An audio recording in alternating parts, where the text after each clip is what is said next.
చేసినటువంటి మరి ప్రభుత్వాన్ని కూలదోస్తే ఖచ్చితంగా మా జోలికి వస్తే చేతులు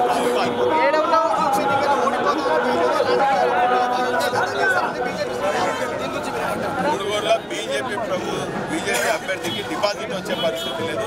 ఇక్కడ ఏ గడపకు వెళ్ళినా కూడా గడప గడపకు సంక్షేమ పథకాలు కేసీఆర్ గారు 8 ఏళ్ల నుంచి అందుకున్నటువంటి సంక్షేమ పథకాలు అందుకున్నారు. లబ్ధిదారులందరూ కూడా స్వచ్ఛందంగా వచ్చి మేము కారు గుర్తుకేస్తామంటాం. అందుకే వాళ్ళు దిమ్మ తిరిగిపోయి హాస్పిటల్ పడ్డట్టు వాళ్ళు ధనబలంతో మా శాసనసభ్యులు ఉన్నట్టు ఇవన్నీ రకరకాలు చేస్తుంది. ఏదేమైనా కూడా ప్రజాస్వామ్యాన్ని కూని చేసే చర్యలను ప్రజాస్వామ్యవాదులందరూ కూడా ఎదుర్కొంటున్నారు. మరి బీజేపీకి పొందబెట్టడం ఖాయం, రాజకీయ పొందబెట్టడం ఖాయం.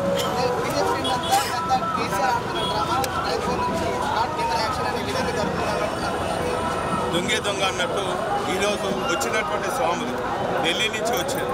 వాళ్ళు ఎవరితోని దిగిన ఫోటోలన్నీ కూడా మరి ప్రెస్లో బహిర్గతమైంది.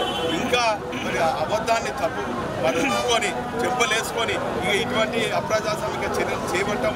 మేము ప్రజల మద్దతు కోరుతాము. ప్రజా సంక్షేమ పథకాలు కేసీఆర్ గారు ఎట్లా చేస్తున్నారో మేము కూడా అదే తిరిగి చేసి ప్రజలకు పోతామని చెప్పాలి తప్ప ఇంకా ఇటువంటి సినిమాల చర్యలు చేసుకుంటూ మళ్ళీ దాన్ని ఖండించినట్టు సమాజ ప్రజలు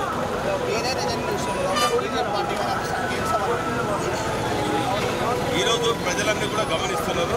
రాబోయే అంటే 3వ తారీఖు జరిగే మునుగోడు ఎన్నికల్లో బీజేపీని నిండా ముంచుతారు. ఏదైతే నిన్న జరిగిన చర్యకైతే పూర్తి స్థాయిలో కూడా ఎమ్మెల్యే వినయ్ భాస్కర్ ప్రజలు బుద్ధి చెప్తారని అంటున్నారు. బీజేపీ ముఖ్యమైన మహేష్